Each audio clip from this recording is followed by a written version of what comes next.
అనగనగా రాఘవపురం అనే ఒక పెద్ద గ్రామం.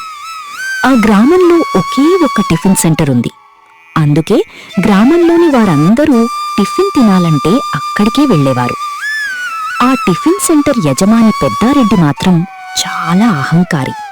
తన హోటల్కు వేరే పోటీ లేకపోవడంతో తన దగ్గరికి వచ్చిన వారిని చిన్నచూపు చూడడం, మాటలతో అవమానించడం అతనికి అలవాటుగా మారిపోయింది.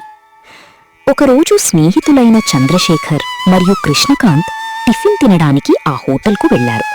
కాని అక్కడ పెద్దారెడ్డి తన అహంకారంతో అందరి ముందే చంద్రశేఖర్ను మాటలతో తీవ్రంగా అవమానించాడు. అది చూసిన కృష్ణకాంత్ మాత్రం మౌనంగా ఉండలేదు. పెద్దారెడ్డి అహంకారానికి తగిన గుణపాఠం చెప్పాలని నిర్ణయించుకున్నాడు. అసలు కృష్ణకాంత్ పెద్దారెడ్డి అహంకారాన్ని ఎలా అణిచాడు? ఆ తర్వాత అసలు ఏమి జరిగింది? మరి ఆ తర్వాత ఏం జరిగిందో తెలుసుకుందాం రండి. రే చంద్రశేఖర్, చాలా ఆకలిగా ఉంది, టిఫిన్ చేసొద్దాం పదా. బయట తినడం ఎందుకురా, మన ఇంట్లో తిందాం పదా. ఎప్పుడు ఇంట్లోనే ఏం తింటావురా? ఒక్కరోజైనా రుచికరంగా బయట తిందాం పదా. నువ్వు చెప్పింది నిజమేరా, ఇంట్లో తిని తిని బోర్ కొడుతోంది. సరే పద, హోటల్లోనే తిందాం. అలా చంద్రశేఖర్, కృష్ణకాంత్ ఇద్దరూ పెద్దారెడ్డి టిఫిన్ సెంటర్లో టిఫిన్ చేద్దామని అక్కడికి బయలుదేరారు. పెద్దారెడ్డి, 2 ప్లేట్ల ఇడ్లీలివ్వు. ఇస్తున్నాను, కూర్చోండి. అరే, ఇక్కడ 2 ప్లేట్ల ఇడ్లీలివ్వు. పెద్దారెడ్డి, ఈ టేబుల్పై దుమ్ము ఉంది, కొంచెం తుడిచిపెట్టవచ్చు కదా. ఏంటి, రాజుగారులొచ్చారని మీకోసం టేబుల్ తుడిచిపెట్టాలా? మీరే తుడుచుకుని కూర్చోండి. పెద్దారెడ్డి, కస్టమర్లతో ఇలా మాట్లాడడం తప్పు. నేనిలాగే మాట్లాడతాను. తింటే తినండి, లేదంటే వెళ్ళిపోండి. మన ఊరిలో నీ ఒక్కరి టిఫిన్ సెంటర్ ఉందని అహంకారంగా మాట్లాడుతున్నావు. మొదట కస్టమర్లతో ఎలా మాట్లాడాలో నేర్చుకో. మాట బావుంటేనే నీ టిఫిన్ సెంటర్కు ఇంకో 10 మంది కస్టమర్లు వస్తారు. అందరితో ప్రేమగా మాట్లాడడం నేర్చుకో. నేనిలాగే మాట్లాడతాను. అయినా మీరు టిఫిన్ చేయడానికొచ్చారా, లేదంటే నాతో ప్రేమగా మాట్లాడ్డానికొచ్చారా? మాట్లాడే పద్ధతి బావున్నప్పుడే వ్యాపారం బావుంటుంది. మాటలాపి ఇక్కడ్నుంచి వెళ్ళిపోండి, లేదంటే మెడ పట్టుకుని బయటకు తోసేయాల్సొస్తుంది. ఈ టిఫిన్ సెంటర్ ఉందని నీకు ఇంత అహంకారం. నీ ఈ అహంకారాన్ని త్వరలోనే వంచుతాను. వెళ్ళండి వెళ్ళండి, మీలాంటి వారిని చాలా మందిని చూశాను. పదరా, వెడదాం. అలా పెద్దారెడ్డి మాటలతో అవమానానికి గురైన కృష్ణకాంత్, చంద్రశేఖర్ అక్కడి నుంచి మౌనంగా వెళ్ళిపోయారు. అయితే కృష్ణకాంత్ మనసులో మాత్రం ఒక్కటే ఆలోచన: ఎలాగైనా పెద్దారెడ్డి అహంకారాన్ని అణిచి అతనికి జీవితాంతం గుర్తుండిపోయే గుణపాఠం చెప్పాలని దృఢంగా నిర్ణయించుకున్నాడు. నన్ను క్షమించురా కృష్ణకాంత్, ఈ గొడవంతా నా వల్లే జరిగింది కదా. నీ తప్పేమీ లేదురా. నువ్వు హోటల్ని శుభ్రంగా ఉంచమని మాత్రమే చెప్పావు. అందులో తప్పేముంది? మన ఊరిలో తనదే ఒక్క టిఫిన్ సెంటర్ ఉందని వాడికి అహంకారం ఎక్కువైంది. అవునరా, నువ్వు చెప్పింది నిజమే. రేయ్ చంద్రశేఖర్, నువ్వు చేసే ఇడ్లీలైనా పూరీలైనా ఏ టిఫిన్ అయినా ఎంత రుచిగా ఉంటాయో నాకు తెలుసు. మరి నువ్వే ఒక టిఫిన్ సెంటర్ ఎందుకు ప్రారంభించకూడదు? ఏంటి, నేనా టిఫిన్ సెంటర్ పెట్టాలా? అవును, నువ్వే. నేను నీ చేతి వంట ఎన్నోసార్లు తిన్నాను. నీలో మంచి ప్రతిభ ఉంది. నువ్వు తప్పకుండా మంచి టిఫిన్ సెంటర్ నడపగలవు. ఒక్కసారి ధైర్యంగా మొదలుపెట్టు. కానీ టిఫిన్ సెంటర్ పెట్టాలంటే చాలా ఖర్చు అవుతుంది కదా. ఖర్చు గురించి నువ్వు అస్సలు ఆలోచించకు. ఎంత ఖర్చైనా సరే నేను తోడుంటాను. నువ్వు మాత్రం ధైర్యంగా మొదలుపెట్టు. డబ్బు విషయం వచ్చేసరికి నాకు కొంచెం భయంగా ఉందిరా. రే చంద్రశేఖర్, నీ ఇంటి పరిస్థితి అంతగా బాగాలేదు. మీ పిల్లలకు కడుపు నిండా భోజనం పెట్టాలన్నా డబ్బు కోసం ఆలోచించాల్సిన పరిస్థితి. నువ్వు ఈరోజు భయపడి వెనక్కి తగ్గితే జీవితాంతం ఇలాగే ఉండిపోతావు. కానీ ఒక్క అడుగు ధైర్యంగా ముందుకు వేసి చూడు, మీ జీవితమే మారిపోతుంది. ఏం జరిగినా నేను నీతోనే ఉంటాను. కృష్ణకాంత్ సలహాతో చంద్రశేఖర్ తన టిఫిన్ సెంటర్ వ్యాపారాన్ని ప్రారంభించాడు. ప్రారంభంలో స్పందన సాధారణంగానే ఉన్నప్పటికీ కొద్ది రోజుల్లోనే కస్టమర్లు మెల్లమెల్లగా రావడం మొదలయ్యింది. దీంతో అతని వ్యాపారం విజయవంతమైన దిశగా అడుగులు వేయసాగింది. పర్వాలేదురా, మనం అనుకున్నట్టుగానే మన టిఫిన్ సెంటర్ చాలా బాగా నడుస్తోంది. అవునరా, దేవుడి దయతో మన వ్యాపారం ఎప్పుడు ఇలాగే బాగా నడవాలి. రీ పెద్దారెడ్డి, చూశావా, వాడన్నట్టుగానే చేసి చూపించాడు. నోరు మూసుకోరా. వాడి టిఫిన్ సెంటర్ ఎంత కాలం ఇలా నడుస్తుందో నేనే చూస్తాను. రే చంద్రశేఖర్, ఈరోజు లాభం ఎంతొచ్చిందిరా? ఈరోజు 3000 రూపాయల లాభం వచ్చిందిరా. పర్వాలేదురా, చాలా మంచి లాభం వచ్చింది. ఇలాగే నీ టిఫిన్ సెంటర్ నడిస్తే త్వరలోనే నువ్వు పెద్ద వ్యాపారి అయిపోతావురా. రే పెద్దారెడ్డి, ఈరోజు నీకు లాభం ఎంతొచ్చిందిరా? ఏం లాభంరా, అన్ని ఖర్చులు పోగా చేతిలో 300 రూపాయలు మాత్రమే మిగిలాయి. లాభమంతా వాడికే వెళ్ళిపోతుంటే ఇక నీకేం మిగులుతుంది? వాడికి ఎంత లాభం వచ్చిండ్రా? 3000 రూపాయలు. ఏంటి 3000 రూపాయల లాభమా? నువ్వెంటనే ఏదో ఒక ఉపాయం ఆలోచించు, లేదంటే త్వరలోనే నీ టిఫిన్ సెంటర్కు తాళం వెయ్యాల్సిన పరిస్థితి వస్తుంది. సాంబయ్య చెప్పిన మాటలు విన్న పెద్దరెడ్డి వెంటనే ఒక తెలివైన ఉపాయం ఆలోచించాడు. మరుసటి రోజు నుంచి ఇడ్లీ పూరీతో పాటు అన్ని టిఫిన్ల ధరలను గణనీయంగా తగ్గించాడు. అంతేకాదు, తన టిఫిన్ సెంటర్ను మరింత ఆకర్షణీయంగా తీర్చిదిద్దాడు. రుచికరమైన వంటలు చేసే నైపుణ్యం ఉన్న వంటవారిని మరో ఊరి నుంచి తీసుకొచ్చాడు.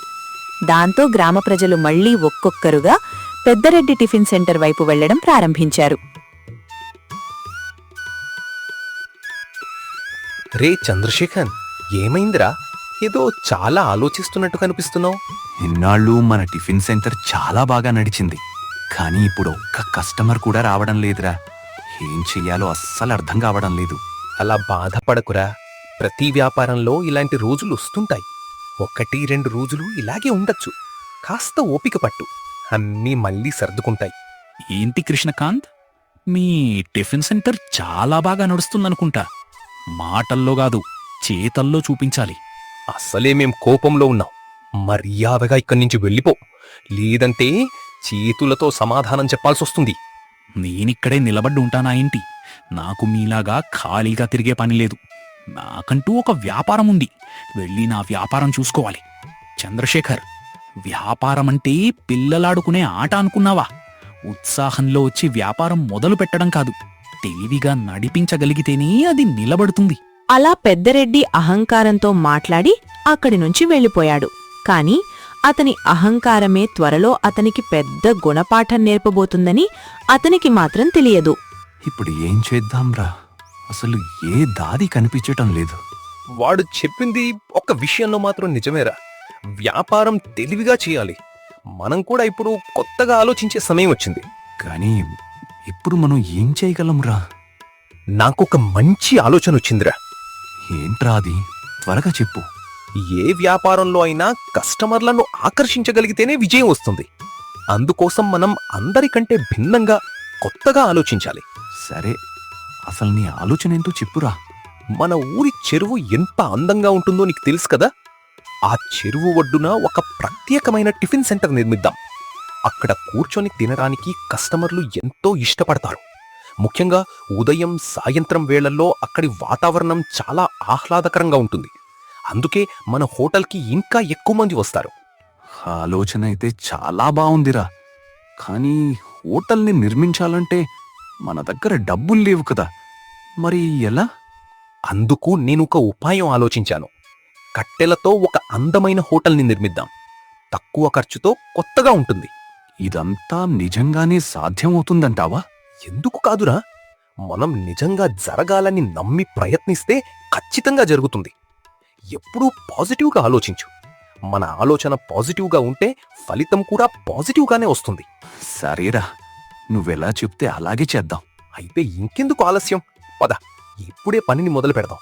సరేరా, కానీ ముందుగా ఏం చెయ్యాలి? హోటల్ నిర్మించాలంటే ముందు మనకు కావాల్సింది కట్టెలు. పద అడవికి వెళ్ళి కట్టెలు తెచ్చుకుందాం. సరే పద. అలా కొత్త హోటల్ నిర్మాణానికి కావాల్సిన కట్టెలను సేకరించేందుకు వారు అడవిలోకి వెళ్లారు. అవసరమైన కట్టెలన్నీ కొట్టుకుని వాటిని తీసుకుని చెరువు దగ్గరికి బయలుదేరారు. రే, ఈ చెరువు మీద హోటల్ని కట్టడమేలారా? రే చంద్రశేఖర్, నేనున్నాను కదా, నేను చెప్పినట్టే చెయ్యి, అన్నీ సవ్యంగా జరుగుతాయి. సరేరా, నువ్వు చెప్పినట్టే చేస్తాను. అయితే ఇంకెందుకు ఆలస్యం, పద పని మొదలు పెడదాం. అలా వారు చెరువుపై హోటల్ నిర్మాణాన్ని ప్రారంభించారు.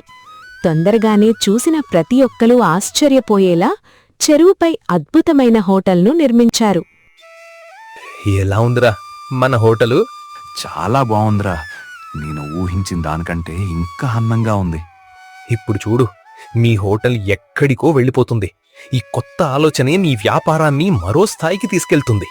కస్టమర్లు వస్తారంటావా? ఖచ్చితంగా వస్తారా. ఈ హోటల్ చూసిన తర్వాత రాకుండా ఎవ్వరూ ఉండలేరు. అరే, ఈ హోటల్ చూడ్డానికి ఎంత అందంగా ఉందో, చూసిన వెంటనే లోపలికి వెళ్ళి భోజనం చేయాలనిపిస్తోంది. రారా, కూర్చో. మన చంద్రశేఖర్ చేతి వంట రుచి చూద్దుగాని.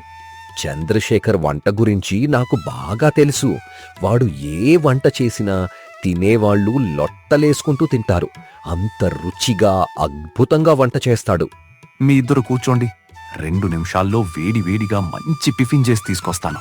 సరేరా, వెళ్ళు. నాకు కూడా బాగా ఆకలిగా ఉంది. 2 నిమిషాల్లో తీసుకొస్తాను. అలా చంద్రశేఖర్ వాళ్ల కోసం ఒక రుచికరమైన డిష్ తీసుకురావడానికి వెళ్ళాడు.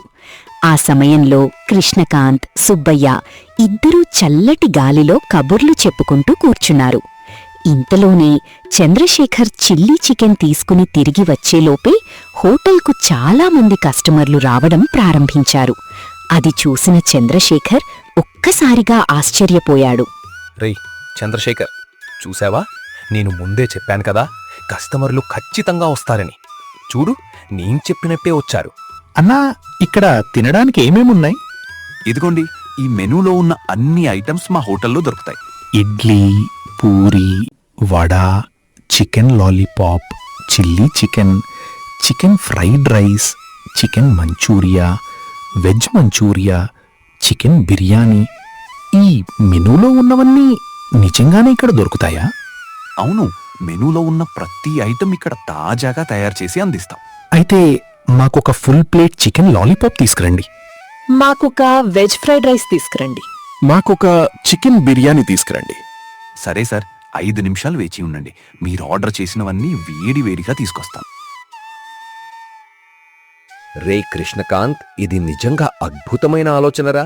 చుట్టూ చెరువు, చల్లటి గాలి, రాత్రి వాతావరణం. ఇలాంటి చోటికి ఎవ్వరికైనా రావాలనిపిస్తుంది. పైగా ఈ వాతావరణంలో వేడి వేడి చికెన్ బిర్యానీ తింటే ఆ మజానే వేరు. ఖచ్చితంగా ఈ హోటల్ చాలా బాగా అభివృద్ధి చెందుతుంది. నాకు ముందే తెలుసురా, ఇక్కడ హోటల్ పెడితే ఖచ్చితంగా బాగా నడుస్తుందని. మనమే ఎన్నిసార్లు ఈ చెరువు గట్టుపై కూర్చొని బిర్యానీ, చికెన్ మంచూరియా తిన్నాం. అదే చెరువు పక్కనే హోటల్ ఉంటే అందరూ ఇక్కడికే వస్తారనే అనుకున్నాను. ఇప్పుడు అదే నిజమవుతోంది. అలా వారు కబుర్లలో మునిగిపోయుండగా చంద్రశేఖర్ వాళ్లకు కావాల్సిన అన్ని వంటకాలను తీసుకొచ్చాడు. ఆ రుచికరమైన ఐటమ్స్ను చూసిన వెంటనే అందరూ లొట్టలు వేసుకుంటూ ఎంతో ఇష్టంగా తినడం ప్రారంభించారు. అన్నా, ఈ చిల్లీ చికెన్ అద్భుతంగా ఉంది. చాలా రుచిగా చేశారు. బిర్యానీ కూడా చాలా బావుంది. ఇంత రుచికరమైన బిర్యానీ చాలా రోజుల తర్వాత తిన్నాం. రేపట్నుంచి ప్రతిరోజూ సాయంత్రం మా స్నేహితులందరితో కలిసి ఇక్కడికే వచ్చి భోజనం చేస్తాం. మీ అందరికీ హృదయపూర్వక ధన్యవాదాలు. ఇలాగే మా హోటల్ను ఆదరిస్తూ ఉండండి. అక్కడి వంటకాల రుచి అందరినీ ఎంతగానో ఆకట్టుకుంది. కస్టమర్లంతా వంటలు చాలా రుచిగా ఉన్నాయని చంద్రశేఖర్ను మనస్ఫూర్తిగా ప్రశంసించారు. ఆ మాటలు విన్న చంద్రశేఖర్ ఆనందంతో ఉప్పొంగిపోయాడు. అనంతరం కస్టమర్లందరూ ఎంతో సంతృప్తిగా భోజనం చేసి మళ్లీ వస్తామని చెబుతూ అక్కడి నుంచి సంతోషంగా వెళ్ళిపోయారు. ఏరా చంద్రశేఖర్, ఇప్పుడైనా మన కష్టం ఫలించింది కదా? అవునరా, ఇప్పుడు నాకు చాలా సంతోషంగా ఉంది. ఇప్పుడు సంతోషంగా ఉందా? ఇది మొదలేరా. ముందు ముందు ఇంకా ఎక్కువ మంది కస్టమర్లు వస్తారు. నీ హోటల్ ఇంకా పెద్ద స్థాయికి వెళ్తుంది. ఆ దేవుడు దయతో అంతా ఇంకా మంచిగానే జరుగుతుందిరా. అక్కడ సాంబయ్య, పెద్దరెడ్డి కూర్చున్నారు. పద, వాళ్ళతో ఒక్కసారి మాట్లాడొద్దాం. అరే, ఇప్పుడు వాళ్ళతో మాట్లాడడం ఎందుకురా? అవసరమా? మాటలతో కాదు, చేతలతో చూపించమన్నారు కదా. ఇప్పుడు చేసి చూపించాం. పద, వాళ్ళతో ఒక్క మాట మాట్లాడొద్దాం. సరేరా, పద.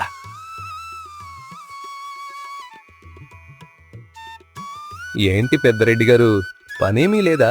ఇలా ఖాళీగా కూర్చున్నారు? హోటల్ ఇప్పుడే మూసేశాం. అందుకే ఈ చల్లటి గాల్లో కాసేపు కూర్చున్నాం. ఏంటి పెద్దరెడ్డి గారు, మాటలతో కాదు చేతలతో చూపించండి. అన్నది మీరే కదా. ఇదిగో ఇప్పుడు చేసి చూపించాం. మా హోటల్లో కూడా భోజనం చాలా రుచిగా ఉంటుంది. ఒకసారి వచ్చి తిని చూడండి, మీకే అర్థమవుతుంది. వద్దులేండి, మా వాడికి ఇప్పటికే కడుపు నిండిపోయింది. సరేలేండి, మాకింకా చాలా పని ఉంది.